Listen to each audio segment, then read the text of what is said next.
You are now tuned into a brand new episode of the Simply Ball Dropping Podcast. I'm your host and the man behind the mic, K-Sap. Well, guys, man, it seems like Tommy Rees, the offensive coordinator, is the only one that has Shedeur Sanders' best interest. It seems like Tommy Rees says all the right things about Shedeur Sanders. And like I've always told you guys, when I reported that there was some rift inside the locker room and behind closed doors about these coaches not all being on the same page on who they wanted as the starting quarterback between Dillon Gabriel and Shedeur Sanders. Now, Tommy Rees is going viral for the comments that he's been saying about Shedeur Sanders. But we're going to talk about it right after this.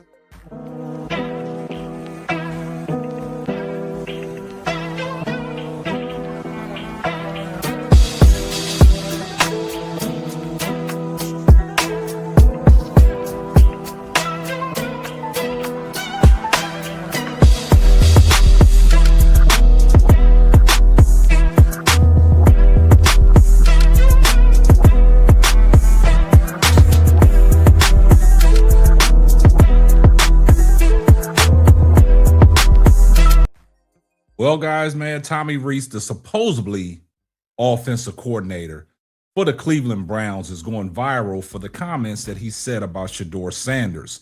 And like I stated, it seems to me that Tommy Rees is the only one in this organization that is a true believer of Shedeur Sanders outside of the players. Now, when it comes to general manager Andrew Berry and the owner, Jimmy Haslam, it seems like it's some kind of discrepancy on how this organization wants to move forward.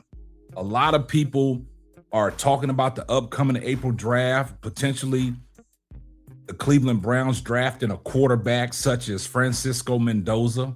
But like I've always told you guys, this is not about Shedeur Sanders. This is about a bad Cleveland Browns organization where things need to be upgraded around Shedeur Sanders. You have your quarterback. You just need to build around him. You got to address the offensive line. You got to address the skill positions such as your wide receivers. We've seen what Jerry Jeudy has brought to the table this year. And his season is ups and downs, man. And a lot of people said that they should get rid of Jerry Jeudy and they should look other places. Now, there's places like the NFL draft where you got a predominantly dominant receiver in Cornell Tate out of Ohio State, 6'3", 215 pounds, man, and his catch radius is enormous. He don't have no drops. His hands is great, and that would be a great upgrade for Shedeur Sanders, as well as the offensive line. Now, we heard what Mel Kiper said about Francis Manu Owawi out of Miami. Man, he's a stud. Great run blocker, great pass protection, and that would be an upgrade. You just need to build around Shedeur Sanders. And in this situation, I think Tommy Rees is on board with that because of the comments that he said about Shedeur Sanders. He is a true believer in Shedeur Sanders. He believes that Shedeur Sanders can be the franchise quarterback for the Cleveland Browns.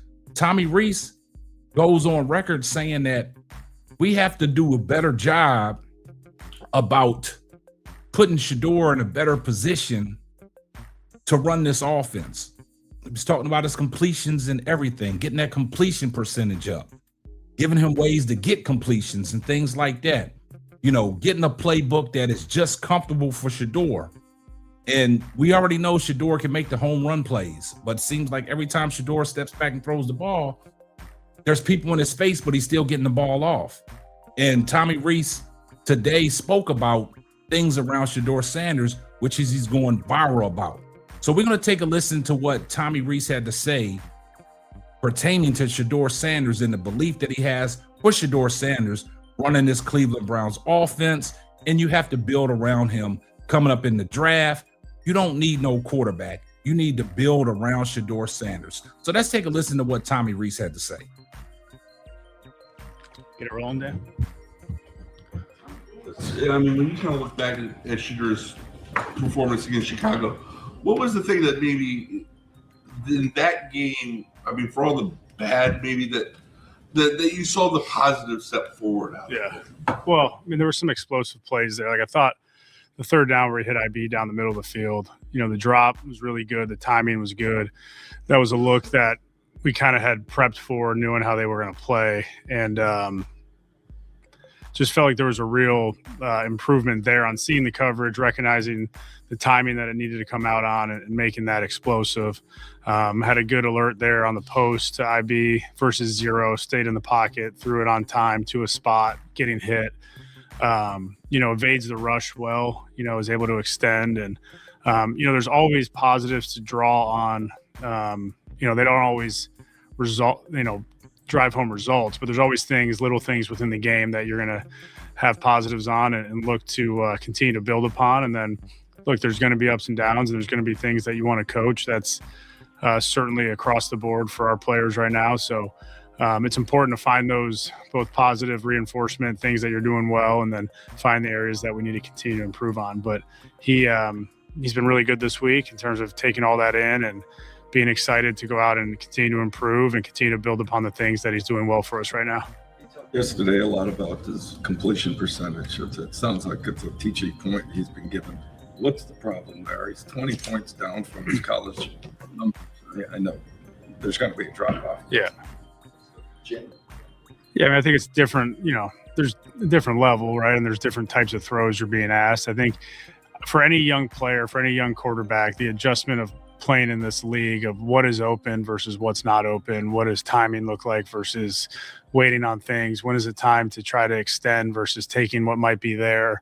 The completion percentages, we talked about the sack numbers very early in the year and talking about that's not solely on the offensive line, and talking about the run game not solely being on the offensive line. The completion percentage is also not solely on the quarterback. There's other areas where as an offensive unit we need to improve and help them out, and then there's some areas there where we can take completions and find completions that are accessible, and then we got to finish the play at other spots. So we want to be efficient, but we also want to be able to create explosives, which he's done a nice job of, and finding that balance is something as a young player that we're going to continue to work on with him. A couple of times that in games so far with him this season where he has pressed when you guys fall behind and he's trying to get you guys back in the game. So how do you find that balance between hitting the next explosive and not going too far with pressing? Yeah, it's similar to what we talked about a week ago. I think you got to allow the defense and your eyes and your progression, bless you, take you to where the ball is supposed to be, take you where the completion is supposed to be. So I think, look, you're not going to get it all back in one play. And I think, I read this week, like Kevin O'Connell was talking about J.J. McCarthy, and I think he was talking about like finding completions, and that's an area to improve upon, and an area that he has improved upon. And so many times we have players on the outside, players that if we get their ball in their hands, some things can be created that way. I think it's continuing to harp on those and, again, follow the defense and allow them to help dictate where the ball should end up, and listen to your feet and eyes as you're working your progressions. Now, guys, you heard what Tommy Rees said. Now, Tommy Rees sounds like a guy that's fully invested in Shedeur Sanders. He sounds like a potential head coach. Now, Tommy Rees is looking at this through a quarterback's lens and a quarterback eyes, because Tommy Rees played the position in college at Notre Dame. So he's looking from a quarterback's perspective.